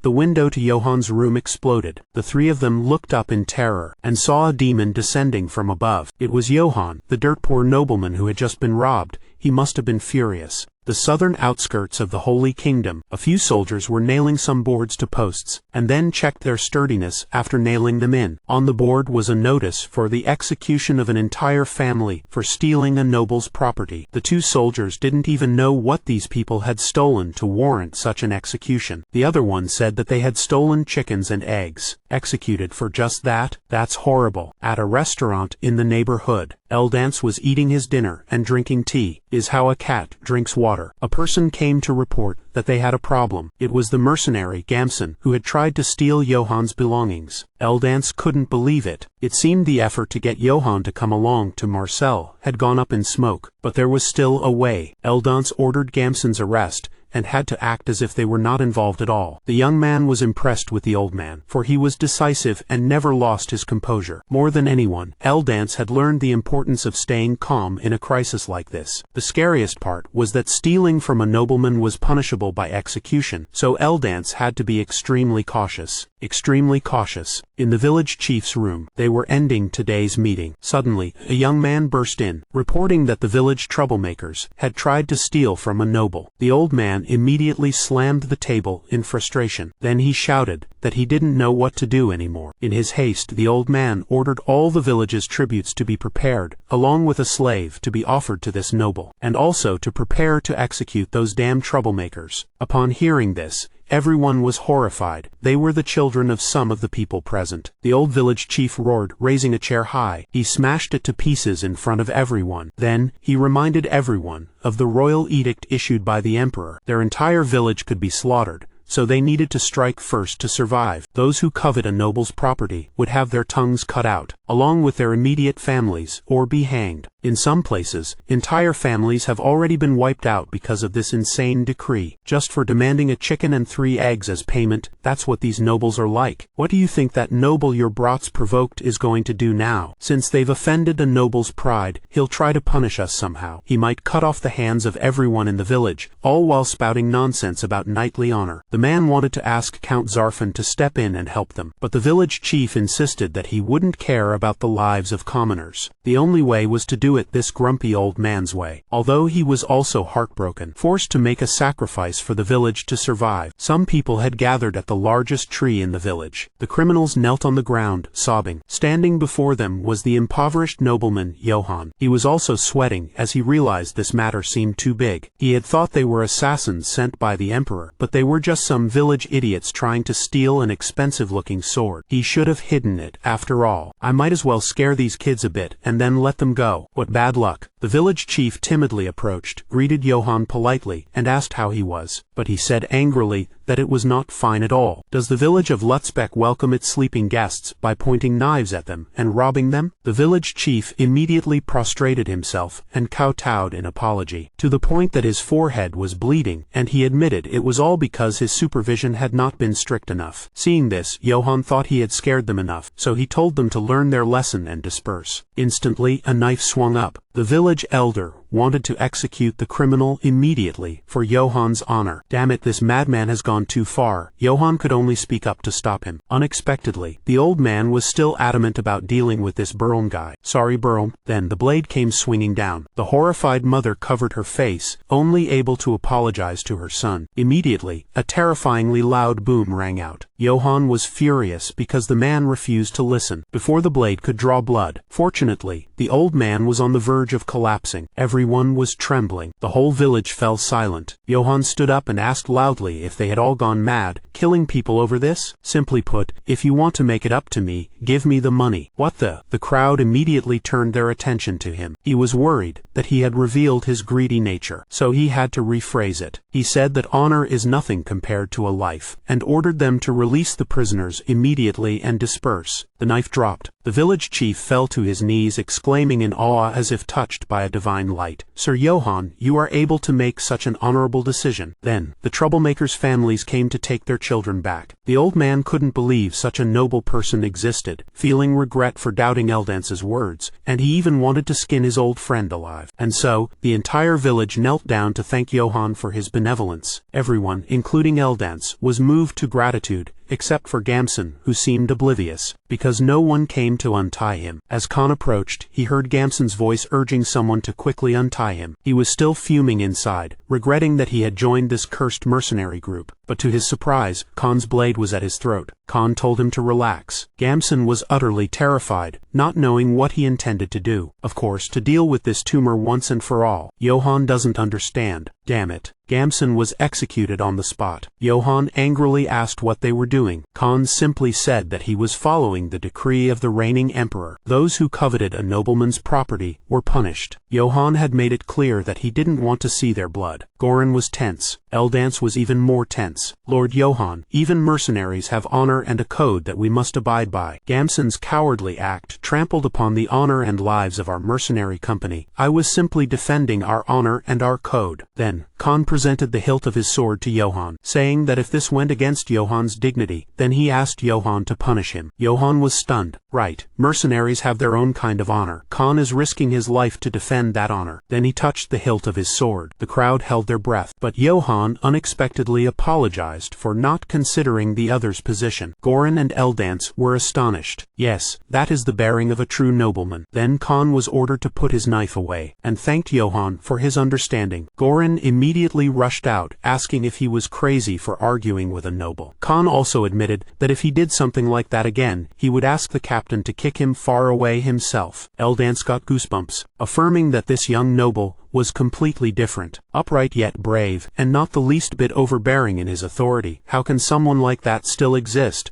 Could he be from a monastery? The sly Eldance immediately thought of bringing Johann to the company, certain that his own reputation would skyrocket. At dawn, the group set off again. Johann opened the golden pocket watch. This was something he had looted from the village's tribute. It looked expensive, but it was broken. And one more thing, someone he would have to take care of. Thinking back, that day, the old village chief brought out offerings, along with a slave. He immediately grabbed the watch, amidst the chief's incessant flattery. Then he also transferred the slave, saying that the boy knew the land well and was very useful. Johann had never seen a slave so neglected. Leaving him like this would be very dangerous. So he told them to wash the man, and that he would accept him with gratitude. As it turned out, the slave was Goiden. Johann was not used to ordering anyone around, especially a slave, and besides, the look in his eyes was just too strange. Night fell. Tonight they had monkey meat and soup, all thanks to Johann's hunting. Then his servant arrived, bringing him his meal. He told Goiden not to call him master anymore, just to call him by his name. Goiden blushed, reluctantly agreeing with a lack of confidence. One couldn't really tell if they were a boy, a girl, or… Johann started to ask about Goiden's story, but Goiden was hesitant to tell it because it was full of unhappy events. However, Johann also said that he had no unhappy stories of his own, which surprised Goiden, and that he would tell his story to Goiden after hearing Goiden's. So Goiden began to speak. I was once a traveling merchant in the eastern region, transporting and selling weapons. Most of them were made by nearby blacksmiths. Then one day a noble ordered me to smuggle gold. Smuggling gold is punishable by death at minimum, yet you survived. Why would an arms merchant agree to smuggle? And you're young, still look like a kid. I needed a lot of money to send to my family. My younger siblings were sick and starving, so I delivered gold as the noble instructed. Then one day he reported me. He used you as long as he needed to, then threw you away to shut you up. So that's what happened. Goiden didn't want to appeal, as commoners had virtually no power. That damned emperor. So did you manage to send money to your siblings? It turned out Goiden hadn't sent anything. He had used the money to bribe the guards, leaving nothing left. Then Goiden broke down in tears, as if given permission by Johann. Johann remained silent. Because of the cruelty of this world, the weak will become prey, and no one dares to oppose the nobles. Unfortunately, he couldn't worry about others because he was being hunted. Then he called Goiden, who hastily agreed. Johann declared that they were now comrades. From now on, let's do our best to survive together. Suddenly, a soldier came running to report that there were monsters. Why would there be monsters here? Then Johann ran after him, leaving Goiden behind, who was still deeply moved by his master's words. The three of them were watching from a bush. From the other side came a suspicious red light and bizarre sounds. Johann analyzed for a moment. Then he stood up. He said that it was fine. He also told the two soldiers to put their weapons away. Johann decided to go ahead alone to investigate. Khan was a little worried because fighting monsters requires not only courage and experience, but also specialized skills. Gorin decided they would both wait. They could not take any more risks because they still had to protect Lord Eldance. Johann went inside. This familiar pressure felt like it could freeze the heart. A pair of crimson eyes stared out from the dark forest. This time, Johann was less frightened. The black wolf was a bad omen, and he believed it was the same one. The last time they met, it attacked the wolves of Aquitaine instead of Johann. This monster is extremely dangerous, with high speed and an overwhelming oppressive power. But he believed it wouldn't attack him. Then he invited it out. A low growl rang out. Johann cheerfully asked if it had followed him, and thanked it for saving his life last time. The onlookers were stunned, having never seen anyone talk to a monster so gently. The wolf leaned in close to his face. It clamped its jaws directly around his head. Damn it. They had just finished praising him. But the wolf was just playing. Johann didn't know what to name this wolf either. Bad Omen, Black Wolf, or Dawn's Guide. Eldance immediately thought Dawn's Guide was a wonderful name. In the Eastern Empire, there's an old song like this. In an age of war, on a night bathed in moonlight, a warrior gave a name to the wolf. Once it was named, the wolf bowed its head before the warrior. And Dawn's Guide, blue eyes shining in the dark. Dawn's Guide, it ran at the front of the battlefield, and everyone shouted its name. Dawn's Guide. At the end of the war that tore the continent apart, the warrior found peace and died as a hero. For 3 days and nights a wolf wept bitterly at his side. Then the black wolf set out again for places. Dawn's Guide. Johann was a little skeptical, since it was considered a bad omen. Fortunately, Eldance was knowledgeable, explaining that Dawn's Guide originated from the legends of the Eastern Empire, and was distorted when it spread to the south. Dawn's Guide destroys evil, and submits to brave heroes. That's a line from an ancient Eastern imperial text. So that's the origin of this beast. Indeed, it really loves to lick him. Curious, Eldance wanted to try and touch the wolf. But before he could even pet it, he was mercilessly warned by Dawn. How truly sad. It only submits to Johann. Suddenly, the old man remembered something. There was definitely a detail like that in Eastern legends. If you name the spirit beast that follows you, it will become your subordinate. No way that southern bumpkin is the hero from the legends. And so he asked him if he had named this legendary beast, the Dawn's Guide, yet, and suggested naming it right away, because according to legend, something extraordinary would happen after it was named. And so the two of them pondered over a really cool name, like Katana. Johann mused. The last time he saw it was right after burying Karamov. Then your name shall be Karamov. Damn it, that name left Eldance utterly stunned, while the wolf's eyes blazed brightly, radiating a terrifying light. A dazzling aura appeared on its tail. From its eyes a blue light shot straight up into the sky, so brilliant that everyone had to shield their eyes. Is the wolf transforming? Its whole body was a blend of pure blue and majestic black. Its name was now Dawn's Guide Karamov. It stepped forward. and bowed its head respectfully before its master. Johann immediately stroked it, and said that he looked forward to working with it. You didn't forget to praise Eldance for being right. It's just that right now, Eldance is kneeling on the ground. Everything matches the legend. This is the first time I've witnessed a scene from mythology unfold right before my eyes. I've admired you from the moment I first saw you. Just like that, Eldance showered Johann with praise, and even called him the hero of troubled times. As soon as these words were spoken, everyone was astonished. Could he really be the hero from the legend? Johann sighed. He said to Eldance that he didn't dare claim to be a hero, just a wanderer who couldn't even afford his daily meals. Moreover, he was also being hunted, which of course he wouldn't say out loud, and he apologized to him for disappointing him. But Eldance didn't forget, seizing the opportunity to introduce him to the company. Johann had no concept of Marcel or Eldance's company at all, so the old man began to introduce, saying that Marcel is famous as a free trade city. Every city in this region has to go through Marcel. More importantly, it's one of the few cities beyond the Emperor's reach. After hearing this, the poor money-loving knight Johann immediately went along with the old man's wishes. Furthermore, the place was worth considering, as it was beyond the Emperor's control, and a chance to restart his life as a merchant. Eldance walked and sang joyfully, while Johann could only hope that people wouldn't spread too many rumors about him. It would be great if he could be the hero of that legend. Unfortunately, Johann believed that no hero was ever hunted down, let alone a poor starving wanderer like him. Johann clenched his fists, believing that the future might be better. With my own will, I'll move forward one step at a time. Let's go. To the city of Alati, wealthy merchants. Johann and his servant finally reached Marcel. As he walked through the bustling shopping street, he naturally wanted to buy something too, but his wolf was so playful that it almost abandoned its master. Its adorable appearance made a girl unable to resist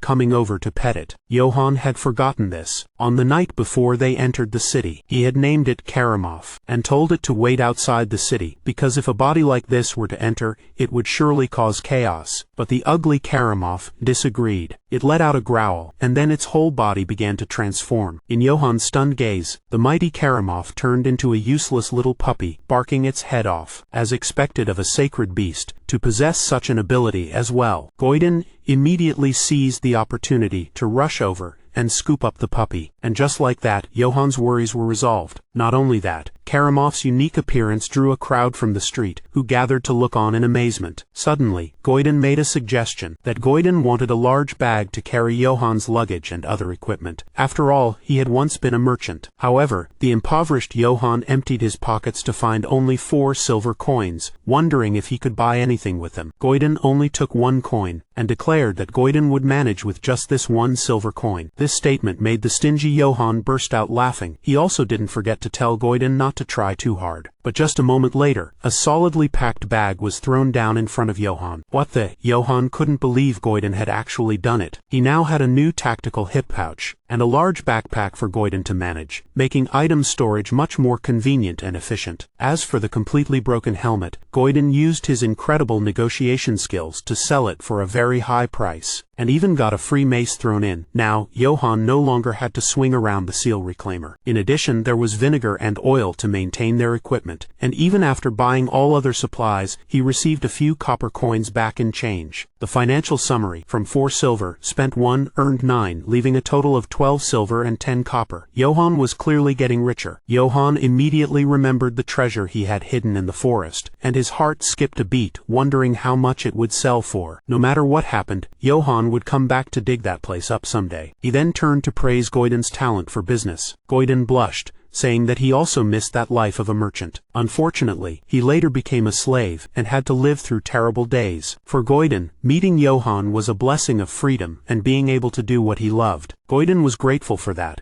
and promised that even if he weren't a slave, he would still stay by Johann's side. Johann didn't think this was a lie, and could only thank the young slave boy immensely. And then, the two of them would enjoy the city. And so, after a long period of enduring hardship, upon arriving in the great commercial city of Marcel, Johann experienced a happiness that far surpassed anything his wandering life could offer. Looking at this grilled rib, compared to the beef jerky that smelled like a dead mouse he had to eat while wandering, this was a supreme delicacy, melting in his mouth. Before, he would go a whole week without showering. Even flies refused to land on him. But now, he could take a hot bath whenever he wanted. While wandering, he had to sleep on rocks as sharp as an X's glare. But now he had a warm blanket and a soft bed. On the very first day, Johann decided he would settle down in this place. That night, a crescent moon hung high. Unfortunately, his dream of a peaceful life here would be difficult to realize. The next day, in the city square, Johann and Goiden were still having grilled meat for breakfast, eating as they strolled. Suddenly, there was a commotion on the other side. The old men nearby were discussing a bandit attack. The victim was the daughter of the Dave family. All their goods had been stolen. The rampant banditry was making the populace increasingly anxious and afraid. Goiden felt that the atmosphere of this place wasn't as peaceful as they had first perceived. Elsewhere, some men were arguing over money. An elven soldier in mercenary armor was yelling that he hadn't eaten in days. This man is a straggler from the Wolves of Aquitaine Mercenary Company. After losing his unit while chasing Johann, he wandered to survive and ended up drifting to Marcel. Suddenly, he glanced to the other side, and the two men stared wide-eyed in recognition of each other. He immediately drew his sword to attack Johann. Johann was horrified, fearing that the Wolves of Aquitaine had tracked him all the way here. But there was no way he could fight here. Before he could finish the thought, the other man lunged forward, but all that was seen was a flash of light, and the soldier's head was severed from his neck. The crowd was aghast at the gory scene. It turned out a knight had attacked him, mistaking him for a bandit, and then this man even complained about the security situation here. He also turned to ask Johann if he was injured. Goiden answered and thanked this hero, while Johann was still a bit shaken. Then the rider smiled brightly and told them to be careful. He then spurred his horse and rode off as if nothing had happened. Later, it was this very man. He was commanding a large army in the square. He loudly reassured the townspeople not to worry, because this 500-strong Oak Tree Mercenary Company would surely eliminate the bandits. That man was Bradel, the captain of the mercenary company. Goiden knew of them as they were quite famous. One of the Empire's leading mercenary companies. This mercenary group must have been hired to eliminate the bandits around this city. Johann was too lucky today. If Bradel hadn't acted in time, his identity would have been exposed. A wanted person certainly cannot live peacefully here. Remembering Karamov's curse, Johann pressed his lips together. There was no other way. The only thing to cling to was the Katana company. Fortunately, that old Catman took a liking to him. Johann absolutely could not let his identity be revealed. But if they found out, Johann didn't know if they would stand up to protect him. They probably wouldn't. He would be executed for sure. Therefore, Johann now needed a plan to forge a deep bond with Katana before his identity was exposed. Suddenly a beastkin approached and asked, "Are you Sir Johann?" Ibelka introduced herself as a maid from the Katana Trading Company. She said that their company was impressed by Johann's exploits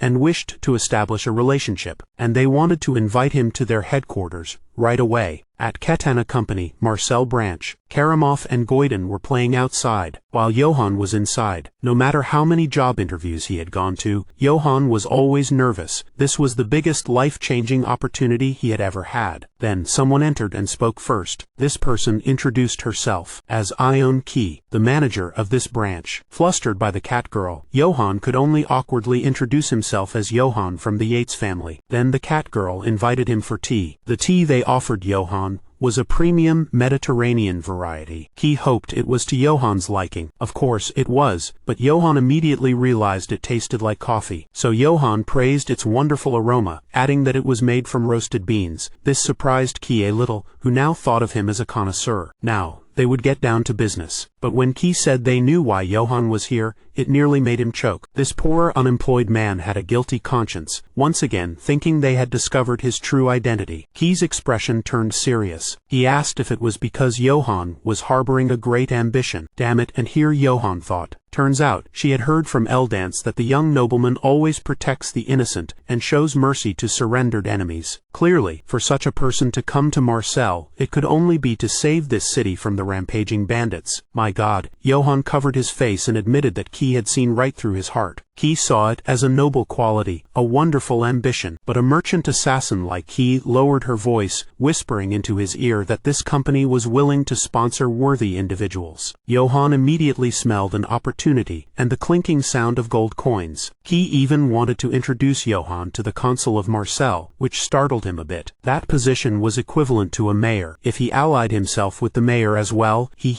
wouldn't that mean that even if the emperor appeared, he wouldn't have to be afraid anymore? more?" Johann tried to keep his composure and appear professional, proceeding to ask for more details about the offer. "The sponsorship from the Katana Trading Company covers all services provided by the company, restaurants, inns, and even entertainment. You can enjoy everything you want under Katana's name. Unless Johann spends too extravagantly, the funding will be cut. There's one more condition. That is when they need him. He must fight for them without fail." Johann thought it was just about eliminating some bandits. But no, that job was already handled by the Oak Tree Mercenary Group. They needed him for a different mission. Johann was curious, only to see Miao-chan give a sinister smile. "Recently, the Katana Company has been receiving complaints from merchants for monopolizing the market, and the situation is becoming difficult. So they need Johann to eliminate all of those merchants, along with their families and children." He then asked if he agreed. Johann knew immediately there was no such thing as a free lunch. Damn it, such is life. As evening fell, Johann returned with a gloomy face. The two servants asked how his day had gone, but Johann's expression was anything but bright. Goiden thought that things must not have gone well, but surprisingly, Johann grinned slyly, declaring they would throw a party to celebrate, scared Goiden to the point of tears. 1 hour ago, Johann flatly refused. It was only natural for Katana's monopoly to be met with opposition. Instead of resolving it through dialogue, they wanted to kill their rival's entire family. So Johann could not accept this, and bluntly cancelled the agreement. The cat girl glared in disappointment. It seemed she was going to be furious, but Johann's gaze did not waver. Then the cat smiled, saying that he had passed the interview. Indeed, Johann was a bit like a donkey. It turned out she was just testing whether Johann's character was as good as the rumors said. And the other truth was that the Katana Company did business fairly, so it was well regarded by other merchants. However, it was certain that Johann would go to battle. It just wasn't the time yet. Oak Tree was already on a mission, so Johann could rest during this time. Then the ugly cat held out her furry hand and asked if he wanted to join her. Johann smiled, his eyes shining like car headlights as he eagerly shook her hand. The handshake erased the poor, destitute Johann, erased the Johann full of anxiety and fear. At this point, Goiden didn't understand anything at all. Johann simply said that they just had to eat expensive meals,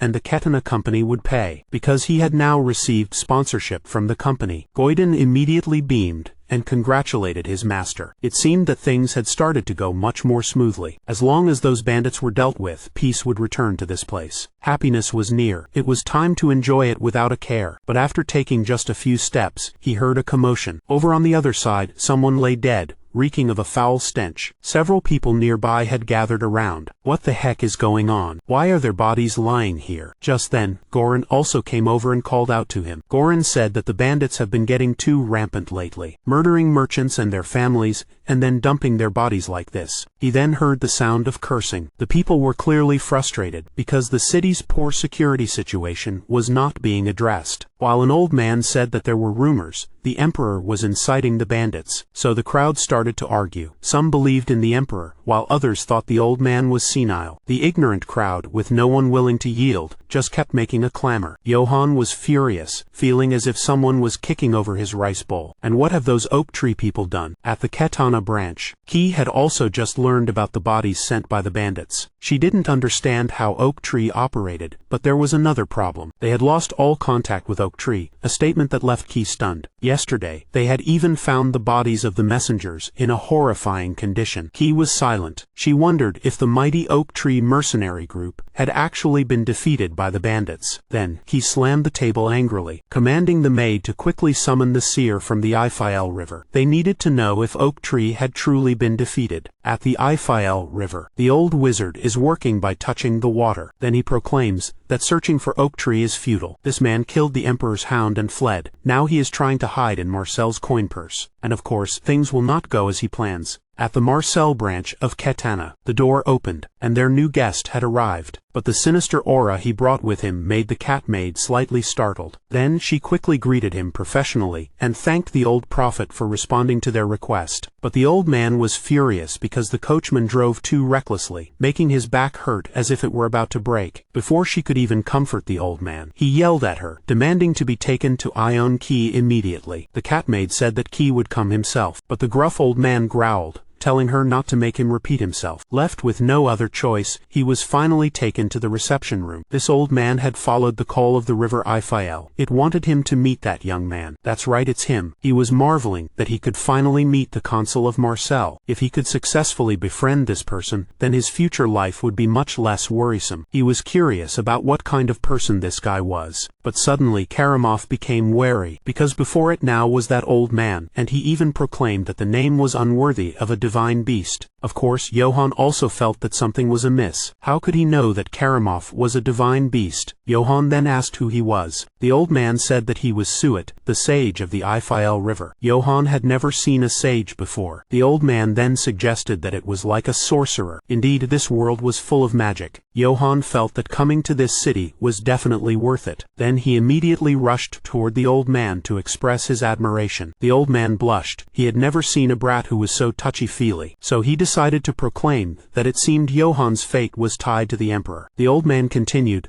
that he knew this because he could see the future and the past through the Ifayel stream of life. Damn it. He then asked the old man if he was planning to report him to the emperor, but the old man had no such intention. This made Johann suspicious. He didn't know that saying so would wound the old man's pride. The old man knew everything and had no need for petty tricks like snitching for money, nor for worldly pleasures. Johann remained suspicious, of course, because he loved money too much to understand. So the old man had to add that if he had wanted to report him, he would have already done it secretly. Only then did the beads of sweat he was holding back dare to fall. His worries lifted. Johann greedily rushed forward again, saying he was very eager to hear about magic. The old man couldn't figure out what kind of person this was anymore. If he were a normal knight, shouldn't he scorn mages and call them a bunch of bookworms? But just look at his face. He even wants to learn magic? Johann's logic was that the more he learned, the higher his chance of survival, precisely because he was such a pitiful child. The old man accepted his fate and told the truth, on the condition that he had to beat him in a game. Johann started to ask what game it was. If it was arm wrestling, that would be perfect, as he was eager to overwhelmingly defeat an old man. Of course, he had underestimated the sage's IQ, so the old man chose chess. Then, the old man told him to follow. A chessboard was set out. Johann realized, this is the game of Go. First, let's just sit down. The old man declared that although it looked complicated, he would go easy on the young man. What the old man didn't know was, he was a regional Go champion from his military days. All right, an excited Johann grabbed the stones, spilling them everywhere. He was extremely confident. The old man reminded him to start gently. Johann didn't forget to trick the poor old man by asking him to go easy, and then he made the first move. 50 minutes later, the match was still pretty intense, so Johann had to remind the old man, because the old man kept asking to take back his moves. 5 times already. The venerable wise old man repeatedly slammed the chessboard, cursing loudly for losing again at the ancient's very own game. Suet couldn't believe this rascal was truly playing for the first time, as even the Sultan of the Eastern Empire couldn't beat him. The cunning Johann cleverly said it was because Suet had taught him too well. But the old man still insisted on another game. If he lost, he would give him a gift that would be useful for his life. Johann immediately thought of a valuable magic item, and bluntly asked the old man what handicap he needed. 3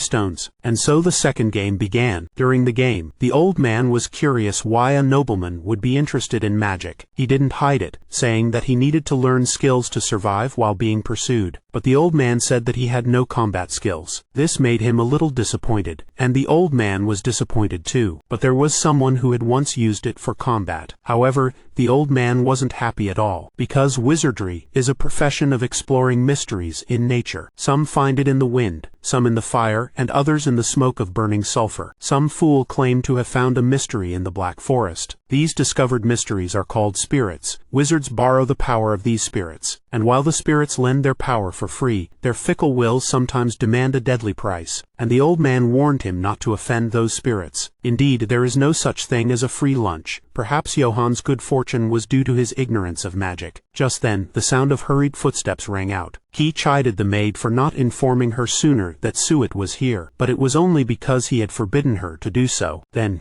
Key opened the door and called out a loud greeting, but she only saw the two of them in an extremely tense atmosphere. She guessed that Johann was the one being tormented just like the guests before him. But the strange thing was, the old man demanded to take back a move. Key had never seen the old man lose at Go before. Who on earth was this Johann guy? Then Key suddenly spoke up again, and asked him why he came to Marcel without calling her. The sage gave a wry smile, and said that he was just playing a game with this knight. Then the old man used the manager's arrival as an excuse, and swept his hand across the board, ruining the game. What the? But in return, the old man also left two gifts. Johann didn't know what they were. As he had promised, this was a gift from the Iphael River, the stream of wrath and the stream of blessing.